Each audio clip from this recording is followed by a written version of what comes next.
안녕하십니까. 오늘은 격투기에 관련된 80년도 말부터 현 시점까지 해외 전지훈련 및 시합을 통해서 제가 느낀 동서양의 운동 방식의 차이를 알아보겠습니다. 동서양의 운동 방식 차이점을 제 개인적인 견해로 소개하고 이 차이가 어디에서 기인했을까 하는 생각을 정리해서 말해보겠습니다.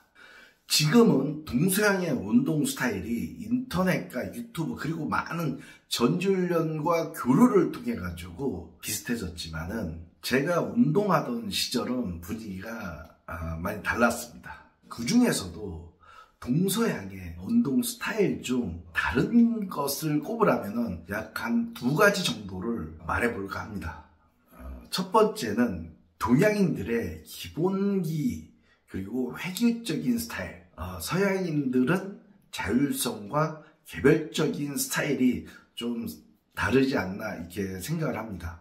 과거 아시아, 특히 한중일의 레슬링 또는 격투기 스타일을 보면 대체적으로 기본기와 또 그런 기술의 각도 그리고 반복 연습의 중요성을 굉장히 강조합니다. 지도자들이. 때문에 서양 선수들에게는 볼 수 없는 기술의 날카로움 그리고 스피드가 굉장히 좋았다고 생각을 합니다. 또한 그런 각도가 좋으니까는 작은 힘으로써 큰 힘을 낼 수 있는 이런 레버리지 기술들도 굉장히 좋았다고 생각을 합니다.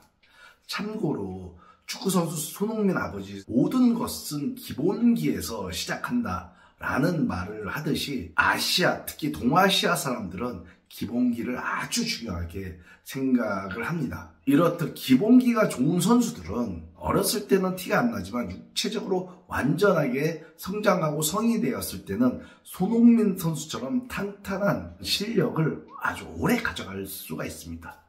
하지만 아시아의 그런 기본기 획일화에 대한 단점도 있습니다. 기본기가 어긋났을 때 그런 어떤 변칙적인 기술을 구사할 때나 그 다른 어떤 스타일로 갔을 때는 지도자들이 대체적으로 인정을 안 하는 분위기입니다. 그에 반해 서양인들은 기본기보다는 자연스럽게 나오는 자세에서 기인하여 틀에 얽매이지 않는 레슬링과 격투기를 한다는 것입니다. 그런 형태들이 카데, 주니어를 거쳐 시니어가 됐을 때는 아주 그 개인만의 독특한 스타일로 진화가 되어 성장을 한다는 겁니다. 아주 색깔이 다양한 어떤 스타일이 많아진다는 거죠. 그리고 성인들이 되어서 국제대회에 나왔을 때 그런 격투기 시합에서 보면은 참 정상적이지 않는 스타일이지만은 오랜 시간을 거쳐서 시행착오를 거쳐서 나오는 정상적인 스타일로 진화가 되어 나오니까는 어쩔 때는 예측할 수 없는 동작과 창조적인 기술로 약간 당황스러운 경험들도 종종 있었습니다. 이처럼 서양인들은 동양인들의 기본기와 획일적인 스타일보다는 자율성과 개인적인 스타일이 더 보편화되어 있다고 볼 수가 있습니다. 두 번째는 스파링의 어떤 개념 차이입니다. 동양인들은 대체로 스파링을 하면 감정까지 이입하여 격렬하게 하지는 않습니다. 그런 스파링보다는 기본기와 기술적인 스파링 주로 한다고 생각을 합니다. 혹은 실력 있는 후배들은 선배들과 또 스파링을 뛸 때는 암묵적으로 어느 정도 봐주면서 하는 경우도 종종 있었습니다.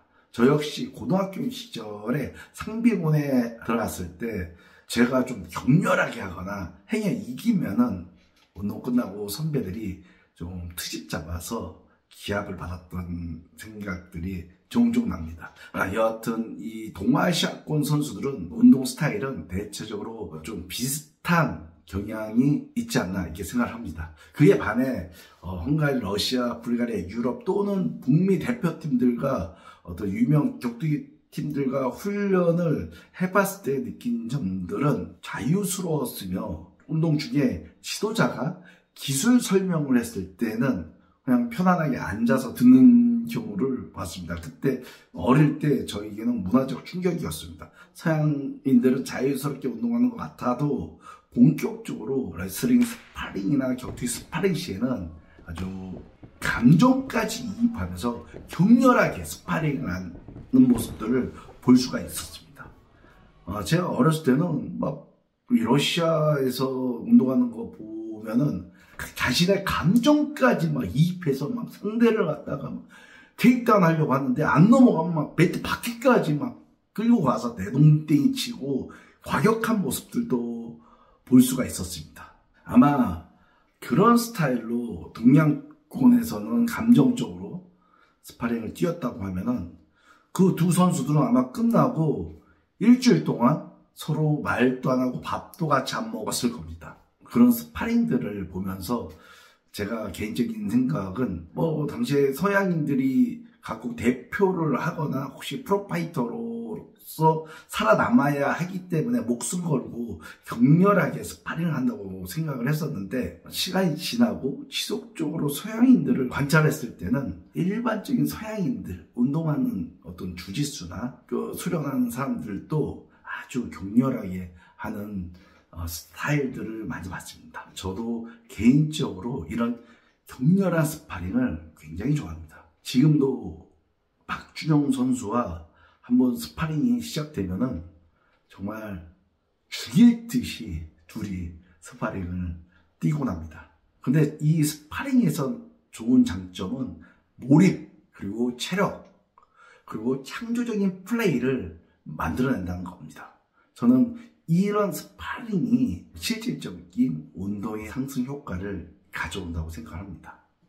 그럼 이처럼 운동 시에 나타나는 동서양의 재밌는 현상들이 왜 이렇게 다른가? 라고 또 막 이렇게 생각을 해보면은 흥미롭게도 우연히 SNS를 보다가 저와 비슷한 생각을 가진 축구선수 박지성 선수도 있다는 걸 알았습니다. 이 동서양의 운동할 때, 게임할 때, 스파링할 때 어떤 다르다는 걸 느끼는구나. 그럼 왜 동서양은 사고가 다르게 발전되었는가를 4가지로 좀 정리를 해서 말씀드려 보겠습니다.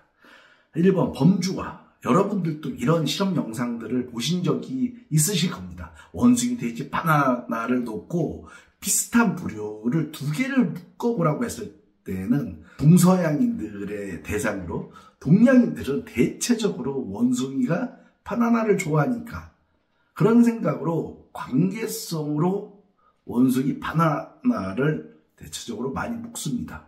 반면에 서양인들은 이런 관계성이 아닌 동물과 식물의 유형으로 구분하여서 동물은 동물, 식물은 식물로 나눠서 묶는다고 합니다. 그러니까 서양인들은 원숭이, 돼지, 바나나가 있으면 원숭이, 돼지를 묶는다고 합니다. 분석적인 사고를 가지고 있다는 거죠. 재밌지 않습니까? 동양 사람들은 운동 시의 관계성을 굉장히 중요시하고, 이 관계성 안에 서열과 선후배의 관계, 그리고 어떤 운동 분위기를 굉장히 서양인들보다 중요하게 생각을 하는 것 같습니다. 반면에 서양인들은 운동에 대한 원인 분석과 개인적인 성향이 아주 뚜렷하다는 걸 갖다가 좀 생각을 합니다. 2번, 동서양에 또 다른 점이 있다면 이름과 주소 표기 방식입니다. 동양인들은 대체적으로 성, 이름 순으로 표기되는 반면에 서양인들은 이름부터 먼저 하고 성이 라스트 네임으로 나옵니다. 주소 표기도 동양은 국가부터 시작해가지고 넓은 범위에서 좁은 범위로 나열되는데 반해 서양인들은 개인 이름부터 시작해서 도시 그리고 국가로 끝나는 표기 방식입니다. 이것도 동양은 공동체라는 집단 문화 속에서 나라가 먼저고 도시, 가족, 성씨 안에 내 이름이 있는 반면에 서양은 내 이름이 먼저고 다음이 가족이고 그 다음에 뭐 도시, 나라가 중요한 순서라고 생각을 합니다. 이처럼 동서양의 상반된 문화에서 나타나는 현상은 운동에서도 나타나는 것 같습니다. 동양은 내셔널리즘이 중요하고 팀 안에 내가 있는 것이 중요하고 그런 생각이 있는 반면에 서양은 내가 먼저고 나를 위해서 팀이나 나라가 존재한다고 생각을 한다는 겁니다. 3번, 운동에서 나타나는 동서양의 상반된 가치관, 어디에서부터 비롯되었는가 갖다가 좀 분석을 해봤습니다. 먼저 의식주 문제가 가장 중요하기 때문에 그 의식주 문제에서부터 근원적으로 어떤 생각이 기인하지 않았을까라고 생각을 해봅니다. 인간은 수렵과 채집 생활을 이어오다가 인구가 늘어나기 시작하면서부터 동양은 약 한 10,000년 전, 서양은 8,000년경부터 지역과 기후 그리고 환경에 따라 본능적으로 생존에 유리한 작물을 선택했다고 합니다. 동양은 주로 쌀농사를, 서양은 밀농사를 짓게 되었다고 합니다. 쌀농사는 사실 혼자 짓기가 굉장히 어렵습니다. 그래서 서로들 품앗이와 상부상조하는 관습이 생겨났다고 합니다. 노동력 역시 많으면 많을수록 더 많은 쌀을 생산해낼 수 있었다고 합니다. 또한 쌀은 밀보다 과거에는 한 10배 이상 부양력이 좋아서 많은 인구도 먹여 살 수 있었다고 합니다. 이렇게 동양은 10,000년 이상 반복된 결과 아시아에서는 엄청난 인구가 증가가 되었습니다. 그에 반해 유럽의 총 인구는 한 7억 4천만 명 정도뿐이 안 됩니다. 밀농사는 봄에 씨만 뿌리면 되고 물은 자연 강우량으로만으로도 충분했다고 합니다. 이웃의 도움 없이도 혼자 가족의 힘만으로도 충분히 밀 경작을 할 수가 있었습니다. 이처럼 사회학에서도 쌀농사 지역은 공동체주의가 발달되었고 밀농사 지역은 개인주의가 더 많이 발달이 되었다고 설명을 합니다. 때문에 동양은 집단주의 혹은 공동체를 중시하며 살아가기 때문에 아마 운동에서도 집단주의가 본능적으로 형성되어 어떤 분위기에 자연스럽게 나오지 않았나 생각하고, 반면에 서양은 혼자서도 밀을 키워서 먹고 살 수 있는 경작 방식은 개인주의와 분석적 사고방식 그리고 자유스러운 운동 스타일이 형성되지 않았나라고 생각을 합니다. 4번, 투기 운동에서 볼 수 있는 동서양의 집단주의와 개인주의에 나타나는 특징은, 먼저 동양은 광장이나 운동장에서 모여서 오하열을 맞추고 짜임새 있는 무술을 하고 기합과 함께 격파술을 보여주는 장면들을 많이 보여줍니다. 사람들이나 이웃에게 세력을 보여주고 또 어떤 과시를 할 수 있는 그런 문화가 형성이 되었다고 생각을 합니다. 예로부터 싸움 이야기를 하면은 100만 대군이니 60만 대군이 쳐들어간다느니 그런 어떤 과시를 갖다가 많이 한다고 볼 수가 있죠.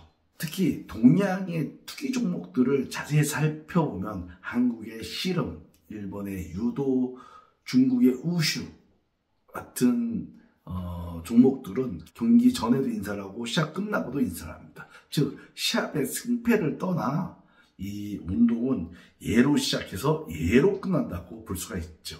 올림픽 금메달리스트 이원희 유도 선수가 경기 시작 전에 두 발을 모고 공손히 인사를 하고 예를 갖추는 장면들이나 종합격투기 추성훈 선수 역시 경기 전 큰절로 인사를 하고 예를 갖추는 모습들을 보면은 서양인들은 어리둥절한다고 합니다.